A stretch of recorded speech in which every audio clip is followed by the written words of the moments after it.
1 Samuel chapter 18.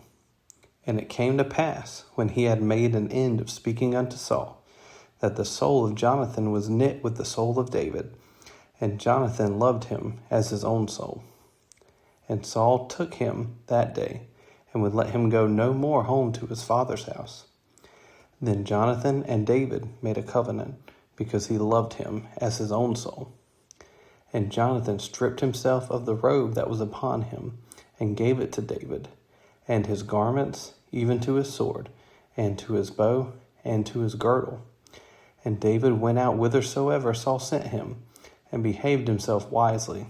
And Saul set him over the men of war, and he was accepted in the sight of all the people, and also in the sight of Saul's servants. And it came to pass, as they came, when David was returned from the slaughter of the Philistine, that the women came out of all cities of Israel, singing and dancing, to meet King Saul, with tabrets, with joy, and with instruments of music. And the women answered one another as they played, and said, Saul hath slain his thousands, and David his 10,000s. And Saul was very wroth, and the saying displeased him. And he said, They have ascribed unto David 10,000s, and to me they have ascribed but thousands. And what can he have more but the kingdom? And Saul eyed David from that day and forward. And it came to pass on the morrow, that the evil spirit from God came upon Saul, and he prophesied in the midst of the house. And David played with his hand, as at other times. And there was a javelin in Saul's hand. And Saul cast the javelin, for he said, I will smite David even to the wall with it. And David avoided out of his presence twice. And Saul was afraid of David, because the Lord was with him, and was departed from Saul. Therefore Saul removed him from him, and made him his captain over 1,000. And he went out and came in before the people. And David behaved himself wisely in all his ways, and the Lord was with him. Wherefore, when Saul saw that he behaved himself very wisely, he was afraid of him. But all Israel and Judah loved David, because he went out and came in before them. And Saul said to David, Behold, my elder daughter Merab, her will I give thee to wife. Only be thou valiant for me, and fight the Lord's battles. For Saul said, Let not mine hand be upon him, but let the hand of the Philistines be upon him. And David said unto Saul, Who am I, and what is my life, or my father's family in Israel, that I should be son-in-law to the king? But it came to pass at the time when Merab, Saul's daughter, should have been given to David, that she was given to Adriel, the Maholathite, to wife. And Michal, Saul's daughter, loved David. And they told Saul, and the thing pleased him. And Saul said, I will give him her, that she may be a snare to him, and that the hand of the Philistines may be against him. Wherefore Saul said to David, Thou shalt this day be my son-in-law in the one of the twain. And Saul commanded his servants, saying, Commune with David secretly, and say, Behold, the king hath delight in thee, and all his servants love thee. Now therefore be the king's son-in-law. And Saul's servants spake those words in the ears of David. And David said, Seemeth it to you a light thing to be a king's son-in-law, seeing that I am a poor man, and lightly esteemed? And the servants of Saul told him, saying, On this manner spake David. And Saul said, Thus shall ye say to David, The king desireth not any dowry, but 100 foreskins of the Philistines, to be avenged of the king's enemies. But Saul thought to make David fall by the hand of the Philistines. And when his servants told David these words, it pleased David well to be the king's son-in-law, and the days were not expired. Wherefore David arose and went, he and his men, and slew of the Philistines 200 men. And David brought their foreskins, and they gave them in full tale to the king, that he might be the king's son-in-law. And Saul gave him Michal, his daughter, to wife. And Saul saw and knew that the Lord was with David, and that Michal, Saul's daughter, loved him. And Saul was yet the more afraid of David, and Saul became David's enemy continually. Then the princes of the Philistines went forth, and it came to pass, after they went forth, that David behaved himself more wisely than all the servants of Saul, so that his name was much set by. Chapter 19. And Saul spake to Jonathan his son, and to all his servants, that they should kill David. But Jonathan, Saul's son, delighted much in David. And Jonathan told David, saying, Saul my father seeketh to kill thee. Now therefore, I pray thee, take heed to thyself until the morning, and abide in a secret place, and hide thyself. And I will go out and stand beside my father in the field where thou art, and I will commune with my father of thee, and what I see, that I will tell thee. And Jonathan spake good of David unto Saul his father, and said unto him, Let not the king sin against his servant, against David, because he hath not sinned against thee, and because his works have been to thee ward very good. For he did put his life in his hand, and slew the Philistine, and the Lord wrought a great salvation for all Israel. Thou sawest it, and didst rejoice. Wherefore, when wilt thou sin against innocent blood, to slay David without a cause? And Saul hearkened unto the voice of Jonathan. And Saul sware, As the Lord liveth, he shall not be slain. And Jonathan called David, and Jonathan shewed him all those things. And Jonathan brought David to Saul, and he was in his presence, as in times past. And there was war again, and David went out, and fought with the Philistines, and slew them with a great slaughter. And they fled from him. And the evil spirit from the Lord was upon Saul, as he sat in his house with his javelin in his hand, and David played with his hand. And Saul sought to smite David even to the wall with the javelin, but he slipped away out of Saul's presence, and he smote the javelin into the wall, and David fled, and escaped that night. Saul also sent messengers unto David's house, to watch him, and to slay him in the morning. And Michal, David's wife, told him, saying, If thou save not thy life tonight, tomorrow thou shalt be slain. So Michal let David down through a window, and he went, and fled, and escaped. And Michal took an image, and laid it in the bed, and put a pillow of goat's hair for his bolster, and covered it with a cloth. And when Saul sent messengers to take David, she said, He is sick. And Saul sent the messenger again to see David, saying, Bring him up to me in the bed, that I may slay him. And when the messengers were come in, behold, there was an image in the bed, with a pillow of goat's hair for his bolster. And Saul said unto Michal, Why hast thou deceived me so, and sent away mine enemy, that he is escaped? And Michal answered Saul, He said unto me, Let me go. Why should I kill thee? So David fled and escaped, and came to Samuel to Ramah, and told him all that Saul had done to him. And he and Samuel went and dwelt in Naioth. And it was told Saul, saying, Behold, David is at Naioth in Ramah. And Saul sent messengers to take David. And when they saw the company of the prophets prophesying, and Samuel standing as appointed over them, the Spirit of God was upon the messengers of Saul, and they also prophesied. And when it was told Saul, he sent other messengers, and they prophesied likewise.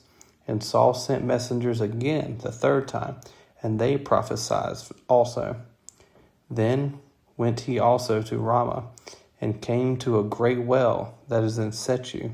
And he asked and said, Where are Samuel and David? And one said, Behold, they be at Naioth in Ramah. And he went thither to Naioth in Ramah, and the Spirit of God was upon him also. And he went on, and prophesied, until he came to Naioth in Ramah. And he stripped off his clothes also, and prophesied before Samuel in like manner, and lay down naked all that day and all that night. Wherefore they say, Is Saul also among the prophets? Chapter 20. And David fled from Naioth in Ramah, and came and said before Jonathan, What have I done? What is mine iniquity? And what is my sin before thy father, that he seeketh my life? And he said unto him, God forbid, thou shalt not die. Behold, my father will do nothing either great or small, but that he will shew it me. And why should my father hide this thing from me? It is not so. And David sware moreover, and said, Thy father certainly knoweth that I have found grace in thine eyes. And he saith, Let not Jonathan know this, lest he be grieved. But truly as the Lord liveth, and as thy soul liveth, there is but a step between me and death. Then said Jonathan unto David, Whatsoever thy soul desireth, I will even do it for thee. And David said unto Jonathan, Behold, tomorrow is the new moon, and I should not fail to sit with the king at meat. But let me go, that I may hide myself in the field unto the third day at even. If thy father at all miss me, then say, David earnestly asked leave of me, that he might run to Bethlehem his city, for there is a yearly sacrifice there for all the family. If he say thus, It is well, thy servant shall have peace. But if he be very wroth, then be sure that evil is determined by him.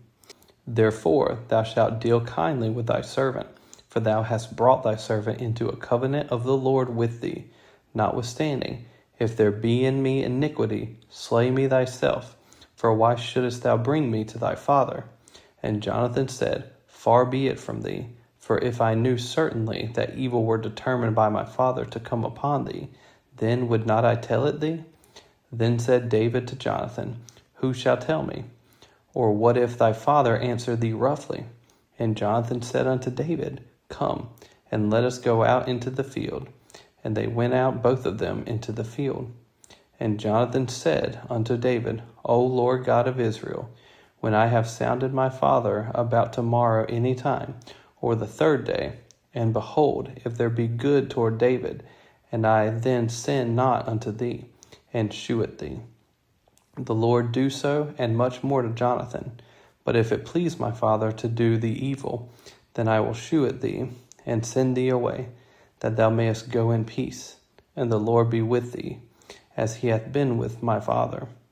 And thou shalt not only while yet I live shew me the kindness of the Lord, that I die not, but also thou shalt not cut off thy kindness from my house forever.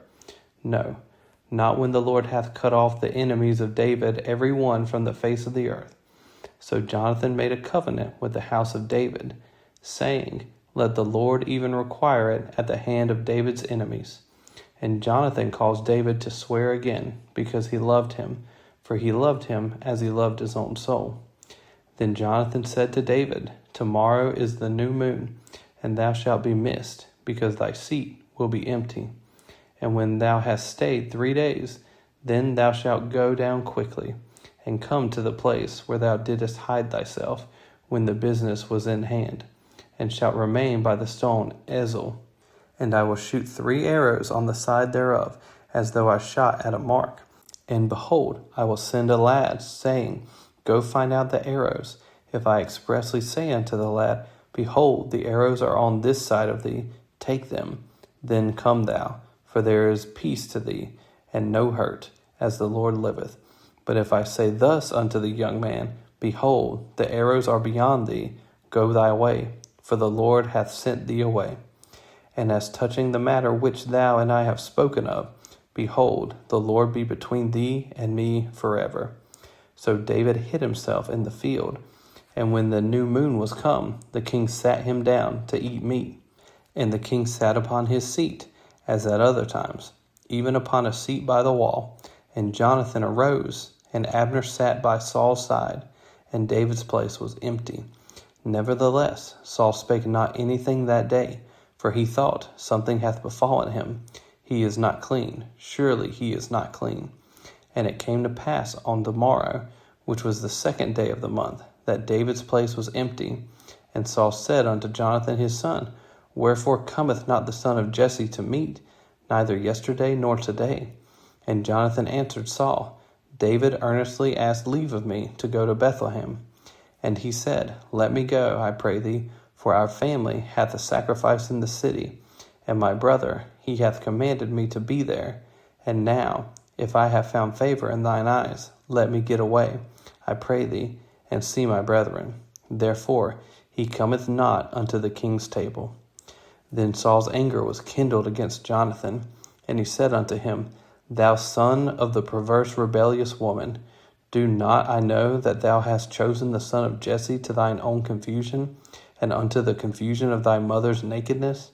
For as long as the son of Jesse liveth upon the ground, thou shalt not be established, nor thy kingdom. Wherefore now send and fetch him unto me, for he shall surely die. And Jonathan answered Saul his father, and said unto him, Wherefore shall he be slain? What hath he done? And Saul cast a javelin at him to smite him, whereby Jonathan knew that it was determined of his father to slay David. So Jonathan arose from the table in fierce anger, and did eat no meat the 2nd day of the month, for he was grieved for David, because his father had done him shame. And it came to pass in the morning, that Jonathan went out into the field at the time appointed with David, and a little lad with him. And he said unto his lad, Run, find out now the arrows which I shoot. And as the lad ran, he shot an arrow beyond him. And when the lad was come to the place of the arrow which Jonathan had shot, and Jonathan cried after the lad, Make speed, haste, stay not. And Jonathan's lad gathered up the arrows, and came to his master. But the lad knew not anything, only Jonathan and David knew the matter. And Jonathan gave his artillery unto his lad, and said unto him, Go, carry them to the city. And as soon as the lad was gone, David arose out of a place toward the south, and fell on his face to the ground, and bowed himself 3 times, and they kissed one another, and wept one with another, until David exceeded. And Jonathan said to David, Go in peace, for as much as we have sworn both of us in the name of the Lord, saying, The Lord be between me and thee, and between my seed and thy seed forever. And he arose and departed, and Jonathan went into the city.